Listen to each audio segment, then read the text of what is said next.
Alô? Então o mundo acabou de passar por um monte de guerras, explodiu bomba em tudo que era lado, não sobrou ninguém feliz em canto nenhum, inclusive você. E você é só uma pessoa tentando sobreviver, tentando ficar bem, tentando não morrer, hoje, pelo menos. Mas é um pouquinho difícil acreditar que você vai ficar bem quando você só vê gente morta em tudo que é canto, cidade nem existe mais, ninguém nem lembra mais de nada que era bonitinho. Mas aí o circo aparece pela cidade trazendo homens que são máquinas de música e mulheres que pulam tão alto que parece que elas estão voando. E um espetáculo muito bonito que só quer tirar um pouquinho do medo das pessoas e deixá-las serem felizes por alguns minutinhos que seja.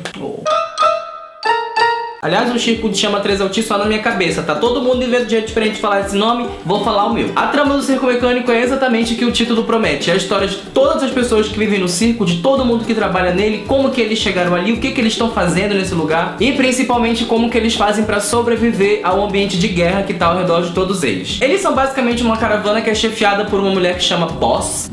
E a Boss tem alguma habilidade mágica que não fica lá muito esclarecida no livro, mas ela consegue fazer com que pessoas virem máquinas. As máquinas legaisinhas, máquinas fofas, máquinas bacanas. Ela faz cirurgias em todas as pessoas que participam ativamente do espetáculo dela para que eles possam virar artistas mais legais, mais bacanas, mais entretenedores. A palavra é boa. Se ela quiser, por exemplo, te fazer mais leve, ela pode trocar todos os teus ossos por ossos de cobre. E aí você vira alguém que tem que fazer alguma coisa muito leve, voar por aí. Um dos exemplos mais legais disso é um dos primeiros artistas do circo, que é um cara que ao mesmo tempo que é um homem, ele tem vários instrumentos musicais espalhados no corpo dele, na verdade, dentro do corpo dele. Ele é uma orquestra inteira de um homem só e ele toca a música que ele quiser, do jeito que ele quiser, no ritmo que ele quiser, conduzindo o espetáculo. Olha que bacana. E ao longo do livro a gente vai descobrindo todas as transformações que a Boss teve que fazer para que essas pessoas que estão trabalhando com ela no circo agora virassem os artistas que eles são hoje. Para fazer isso, a autora fez um negócio que eu achei muito do seu atrevidinho, porque me deixou um pouquinho confuso no começo da história, que ela ficava constantemente voltando no passado para explicar a história inicial de algum dos personagens. E nem sempre eles eram personagens que estavam ali claramente em evidência. Muitas vezes eles eram pessoas que você já sabia que tava por lá, você reconhecia aquele nome, mas você não tinha dado muita bola pra ele, sabe? Aí ela para a história, volta muitos anos atrás pra contar como foi que aquela pessoa conheceu o circo, como foi que ela entrou no circo. Mas apesar de ter me deixado meio confusinho ali no comecinho do livro, é assim que a gente descobre que a maioria das pessoas que estão trabalhando no circo agora eram pessoas completamente apagadas, esquecidas no meio da história toda da guerra. Aqui a gente tem ladrões, bandidos, assassinos, soldados que fugiram da guerra quando deviam estar lutando, gente que sofreu pra caramba quando tava paradinho em casa. Era basicamente um monte de gente que tava mal pra caramba e aí encontrou o circo e agora não está mais mal. Olha aí. E não necessariamente eles são todos amigos. Aliás, tem muita treta, muita competição aqui. Tem muita gente que vive assim se olhando de ladinho e falando assim, não.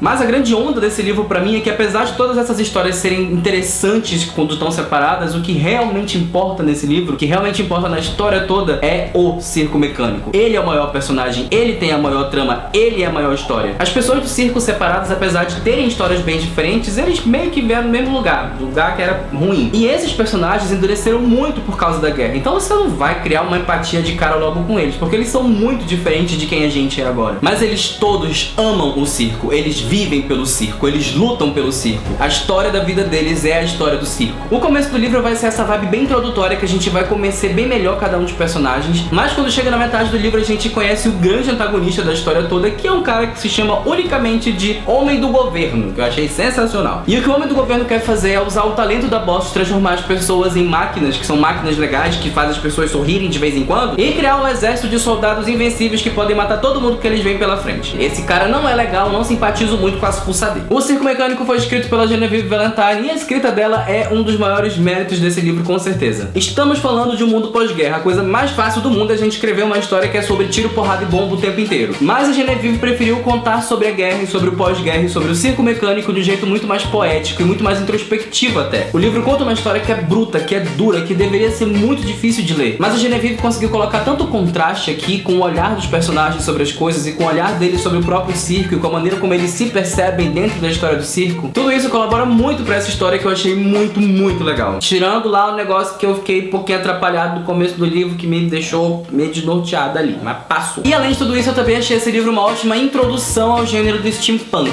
Eu sou péssimo pra explicar gênero, mas minimamente falando, steampunk é assim, estamos num universo em que existe muita tecnologia movida a vapor e ela, tipo, dá super certo. E um dos medinhos que eu tinha em ler steampunk era que eu sempre duvidava que eu fosse realmente acreditar que aquela história era possível. Mas no Circo Mecânico tudo que acontece aqui é muito mágico e tem um tom muito grande de misticismo. Tem muita coisa que a gente termina de ler o livro e a gente não tem certeza absoluta como foi que aconteceu. Tem um tom de suspense e de mistério que é muito bacana, muito legal, e eu achei que o gênero steampunk ficou muito bem encaixado aqui. Não que eu entenda muito de steampunk, mas eu achei que ficou, tá bom? Esse livro foi o primeiro que eu pedi diretamente da parceria com a Dark Side, e se por acaso você ficou interessado no livro, tem o link direto pra compra dele aqui embaixo na descrição. E é isso, gente, esse foi o vídeo de hoje, eu espero de verdade que vocês tenham gostado. Muito, muito, muito obrigado se você veio até aqui e se você deixou seu like aqui embaixo. Se essa é a sua primeira vez por aqui, não se esquece de se inscrever e não se esquece também de compartilhar esse vídeo nas suas redes sociais. Vai que tem algum amigo seu que gosta desse livro e você nem sabe, olha aí. Se você já leu esse livro, comenta aqui embaixo o que você achou dele, ou comenta algum livro ou outro aí que você acha que eu devia ler também. E é isso, gente, meu nome é Gabriel Mar e esse vídeo acabou.